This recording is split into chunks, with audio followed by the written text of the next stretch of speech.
Welcome back in the reaction video me Usama and you watching your favourite channel Usama reaction. अच्छा यार अज दो खबरां बड़ियां वड्डियां। एक तो तुहानूं पता है जंग लगन वाली, अल्लाह खैर करे, उसकी तैयारी कर लो सारे अपनी मीम्स की शक्ल च तैयारी कर ली है, वैसे भी तैयारी कर लो, ठीक है, सूट साट संभालो ना मैं, ठीक है। उस तो इलावा पाकिस्तान का जो दूसरा सब नूं वड्डा जिहड़ा ना रौला, ठीक है, जिहड़ा लोकां दी नज़र च, मेरी नज़र च कख भी नहीं, वो ये है कि यार रजब बट ते दनालियां दो तो कदे मैनूं याद करेंगी। गल यह है कि रजब बट साहब लंडन ते सुनिया कि उन्होंने ते भी हमला होया, उन्होंने गड्डी दे शीशे शूशे भनते, ये वो भी तुहानूं एक दो दिन च जिहड़े अगे व्लॉग आने पता लग जाएगा। मेरे को जरा सीक्रेट खबर आई सी, मैं कहा मैं तुहानूं दसदा। अच्छा गल कन्फर्म आ, सही है, कोई प्रैंक श्रैंक नहीं, कोई गल नहीं, कोई बात नहीं, मतलब मेरे को सैपरेट खबर की आनी यार, उन्होंने आप एक वीडियो बना के दसिया कि उन्होंने हमला होया जी, अटैक होया, ये वो लटर पटर। दूसरे नंबर ते पाकिस्तान दे विच लंडन दे विच रजब बट साहब, पाकिस्तान दे विच जी मान डोगर।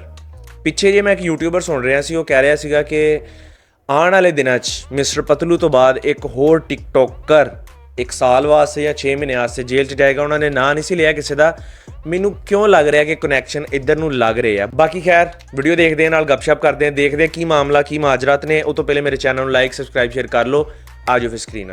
अच्छा बाय द वे वो केस आ उमर भट्ट वाला, आपां नूं ये सीगा कि सुलह सफाई हो गई, लेकिन इदां दा कोई सीन नहीं हैगा। अदालत पेशी हुई आ अपना मान डोगर दी, मजीद देखते हैं की सीन आ ते की नहीं है। अली भाई क्या केस था? मान डोगर भी खड़े हैं, दूसरे लोग भी आपके साथ खड़े हैं। ये अब्दुल रहमान डोगर के ख़िलाफ़ एक FIR हुई है क्रिमिनल इंटिमिडेशन की, जिसमें आज हाई कोर्ट में इनकी प्री अरेस्ट बेल का केस था। और प्री अरेस्ट बेल के केस में आज जिस वक्त समाअत शुरू हुई तो कंप्लेनेंट साइड से 2 वकला पेश हुए जो कि they were not holding any power of attorney. उनकी रिक्वेस्ट ये थी कि चूँकि इस केस के जो कंप्लेनेंट हैं वो इस वक्त टाउन में नहीं है, शहर में नहीं है, तो इसको केस को बराए मेहरबानी एक मोहलत दी जाए ताकि उनसे पावर ऑफ अटर्नी जो है वो साइन कराए जाएँ और उसके बाद जो है वो अदालत में उनकी नुमाइंदगी हो सके।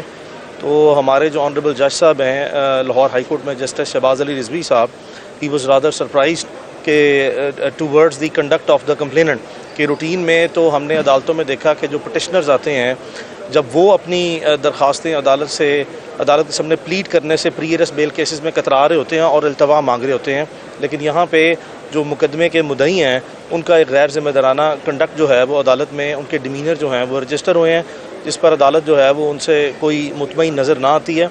इसी बुनियाद पर उनके केस को सिर्फ कल तक के लिए समाअत को मुलतवी किया गया। हमारा केस अदालत के सामने बहुत सिंपल सिटर्स है। यार सिंपल की है, ਇਹਦੇ ਚ ਇੱਕ ਬੰਦਾ ਪਿਸਤੌਲ ਲੈ ਕੇ ਜਾਂਦਾ, ਨਾਲ ਕਲੈਸ਼ਨਕੋਵ ਲੈ ਕੇ ਜਾਂਦਾ, ਜਾ ਕੇ ਅਗਲੇ ਬੰਦੇ ਦੇ ਬੂਹੇ ਤੇ ਜਾ ਕੇ ਉਹਨੂੰ ਧਮਕੀਆਂ ਲਾਉਂਦਾ। ਇਹ ਚ ਸਿੰਪਲ ਕੀ ਆ? ਅੱਛਾ ਉਮਰ ਭੱਟ ਨਹੀਂ ਪੇਸ਼ ਹੋਇਆ, ਉਹ ਟਾਊਨ ਚੋਂ ਬਾਹਰ ਉਹ ਸੀ। ਅੱਛਾ ਯਾਰ ਮੈਨੂੰ ਇੱਕ ਚੀਜ਼ ਨਹੀਂ ਸਮਝ ਆਈ कि मतलब एक बंदे ते इस तरह अगर परचा शर्चा वा आ सीन आ ते वो बंदा मतलब फिर रहा, कतर जा रहा, उरे परे सारा इंजॉयमेंट कर रहा, मतलब ये अलाउ होंदा वा इस तरह? ये कोई इशू नहीं होंदा हैगा? हम इस वक्त अदालत के सामने सिर्फ वन लाइनर लॉ की बेसिस पे केस प्लीड कर रहे हैं, जिसमें ऑनरेबल जज जस्टिस शहबाज अली रिजवी साहब की अपनी ही जजमेंट है क्रिमिनल इंटिमिडेशन पे कि पुलिस ने जो ये मुकदमा दर्ज किया है इसमें सेक्शन 506B फॉर ब्रावो, वो इन्होंने एक ऐसी दफ़ा है जो लगा दी है जो कि उमर भट्ट वाला केस है। ये वही वाला केस है। तो इस केस में इसी तरह के सर्कमस्टांसेस में जो लाहौर हाई कोर्ट के ऑनरेबल जज हैं जस्टिस शहबाज अली रिजवी साहब, इनकी जजमेंट है जो पिछले दिनों आई है और ये बड़ा हबीबुर रहमान बड़ा इलस्ट्रियस केस है। ये रिपोर्टेड जजमेंट है 2024 लाहौर हाई कोर्ट 4453। इस जजमेंट में इन्होंने होल्ड किया है कि कोई ऐसी सेक्शन जो है 506B ये पाकिस्तान पीनल कोड में एग्जिस्ट ही नहीं करती और इसकी हमेशा मिस इंटरप्रटेशन करके और मिस यूज़ करके जो है वो पुलिस जो है वो इस तरह की दफ़ात जो है वो लगाती आई है, जिसकी कानून में कतई नहीं है। किदा हो सकता है कि दिफा जी आ मतलब वो एग्जिस्ट ही नहीं करती तो मतलब। अच्छा एक होर गल यार, पॉइंट एक होर उठ रहा कि अपना रजब भट्ट ते भी तो परचा नाल ही है ना, तो ओदा पेशी पूशी का नहीं किया अदालत ने? ये की मतलब कोई गुंजाइश मौजूद ना है और ना ही उसका कोई वजूद मौजूद है। तो यही वो बेसिक पैरामीटर्स हैं। और इसी तरह ही कि जो इस तरह के केसेस हैं जहाँ पे सिंपल क्रिमिनल इंटिमिडेशन है, यानी कि किसी एक शख्स ने दूसरे शख्स को कोई संगीन नताइज की धमकियाँ दी लेकिन उन धमकियों के ऊपर कोई अमल दरामद ना किया, इसी पे ही Lahore Supreme Court of Pakistan की 2022 की बड़ी क्लियर जजमेंट्स हैं कि इस तरह के सर्कमस्टांसेस में भी कोई प्रामा फेशी इस तरह के जो ऑफेंसेस होते हैं 506 या 506B जो है वो ये अट्रैक्ट नहीं करते। और जो अदालतों ने रूटीन में होल्ड किया प्री अरेस्ट बेल के केसेस में, सो फार वो यही जो है हमें गाइडलाइंस नज़र आती हैं कि इस तरह के केसेस में आम हालात में जो प्री अरेस्ट बेल के केसेस हैं उनमें लोगों की जो बेल्स हैं उनको कंफर्म किया जाता रहा है। और यही वो ओके सही, यानी कि पहले कानून होर सीगा, हुन कानून 2016 तो चेंज हो गया। हमारे सही है। बुनियादी नुक्ते होंगे। और बाकी जो मज़ीद इस केस में कोई एविडेंस जब कल को कभी चलान आएगा वो एविडेंस स्ट्रक्चर होगी, चाहे वो डिजिटल एविडेंस है, चाहे वो किसी किस्म की ऑकुलर एविडेंस है।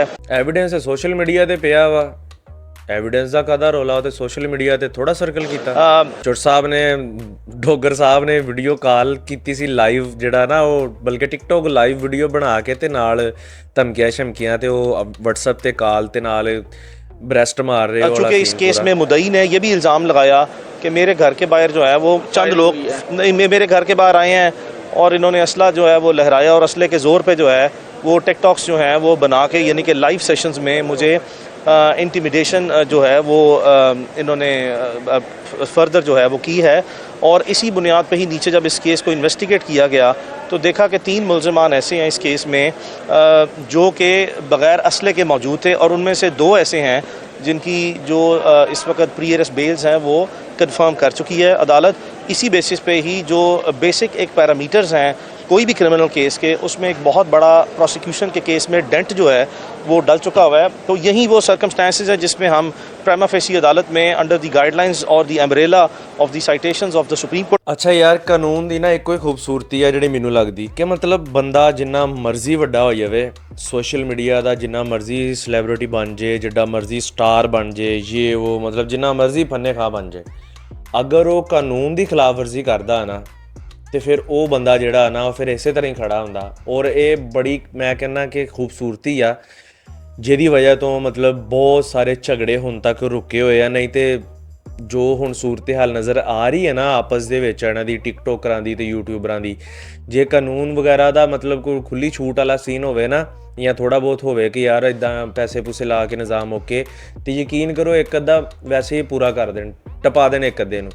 ਇਹ ਸਿਰਫ ਅਦਾਲਤਾਂ ਹੈਗੀਆਂ ਸਾਡੇ ਮੁਲਕ ਦੇ ਵਿੱਚ, ਸ਼ੁਕਰ ਆ, ਤੇ ਕਾਨੂੰਨ ਹੈਗਾ ਜਿਹਦੀ ਵਜ੍ਹਾ ਤੋਂ ਥੋੜਾ ਜਿਹਾ, ਇਹਦੀ ਵਜ੍ਹਾ ਤੋਂ ਵੀ ਥੋੜਾ ਜਿਹਾ ਰੁਕਿਆ ਇਹ, ਠੀਕ ਹੈ ਨਾ, ਉਹ ਵੀ ਇਹਨਾਂ ਕੋ ਰੁਕਿਆ ਨਹੀਂ ਜਾਂਦਾ। Pakistan and high courts particularly जिन मोअज़्ज़िज़ जज साहब के सामने जो है, ਮੈਂ ਇੱਕ ਬੰਦੇ ਦੀ ਨਹੀਂ ਗੱਲ ਕਰ ਰਿਹਾ, ਮੈਂ ਜਿੰਨੇ ਵੀ ਹੈਗੇ ਆ ਮਤਲਬ ਜੇ ਥੋੜੇ ਆਪਾਂ ਨੂੰ ਨਜ਼ਰ ਆਉਂਦੇ ਯਾਰ ਟਿਕਟੋਕ ਤੇ, हर बंदा ही तो बदमाश है, मैं सारे की गल कर रहा हूं। वो हमारा केस है, उन्हीं के सामने जो है वो हम इस केस को इंशाल्लाह प्लीड करेंगे और उम्मीद रखते हैं कि इसका कोई अच्छा नतीजा जो है वो मुस्बत नतीजा जो है वो दरख्वास्त गुजार के हक में जो है वो अली भाई ये बताइएगा की सूरत में रजब भट्ट पर भी काफ़ी सारे केसेस हैं, उन्हें मुल्क भी छोड़ना पड़ा इस हवाले से, तो उनके मामला भी आप देखेंगे?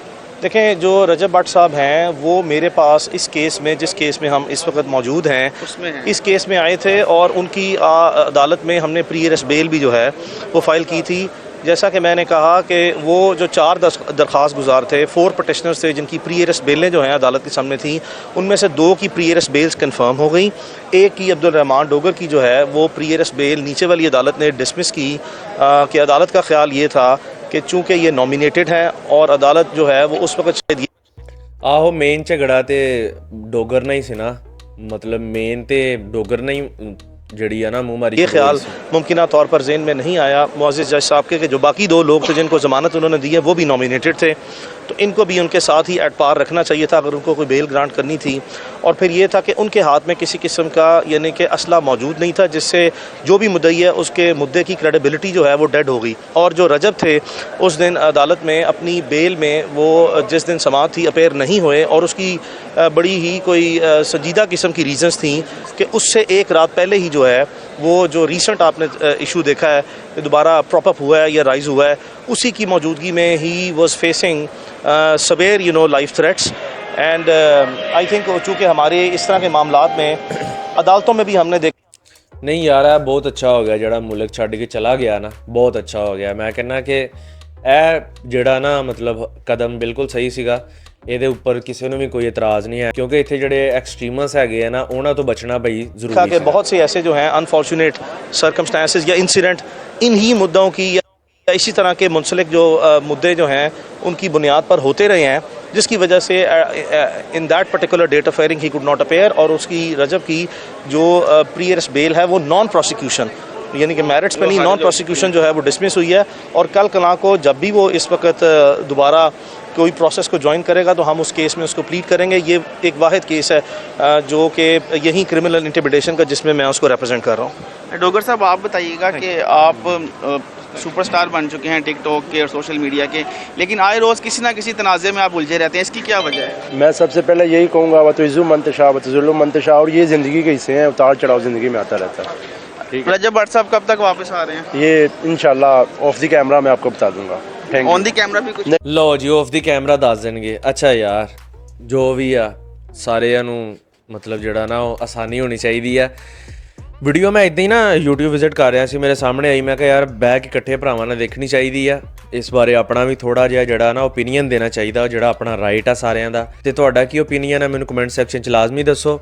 ਤੇ ਪ੍ਰੇ ਕਰੋ ਸਾਰਿਆਂ ਵਾਸਤੇ ਯਾਰ, ਜਿੰਨੇ ਵੀ ਮਾਮਲਾਤ ਆ ਜਿਹੜਾ ਹੁਣ ਵਾਰ ਵਾਲਾ ਨਿਜ਼ਾਮ ਸ਼ੁਰੂ ਹੋਇਆ ਨਾ, ਇਹ ਵੀ ਥੋੜਾ ਕਲੋਜ਼ਅਪ ਹੋਵੇ। ਤੇ ਮੀਮਸ ਬੜੇ ਮਜ਼ੇ ਦੇ ਆ ਰਹੇ ਯਾਰ। ਮੈਂ ਨਾ ਸੋਚ ਰਿਹਾ ਵਾਂ ਕਿ ਮੀਮਸ ਨੂੰ ਕਵਰ ਕਰਾਂ, ਵਾਰ ਮੀਮਸ ਨੂੰ। ਮੈਨੂੰ ਕਮੈਂਟ ਸੈਕਸ਼ਨ 'ਚ ਦੱਸੋ, ਵਾਰ ਮੀਮਸ ਦੇ ਉੱਪਰ ਕੋਈ ਵੀਡੀਓ ਬਣਾਈਏ 2-4, ਮੈਨੂੰ ਦੱਸਣਾ ਲਾਜ਼ਮੀ, ਮੈਂ ਫਿਰ ਉਸ ਹਿਸਾਬ ਨਾਲ ਦੇਖਾਂਗਾ। ਬਾਕੀ ਮਿਲਦੇ ਆ ਨੈਕਸਟ ਵੀਡੀਓ ਨੈਕਸਟ ਕੰਟੈਂਟ ਦੇ ਨਾਲ। ਓਕੇ।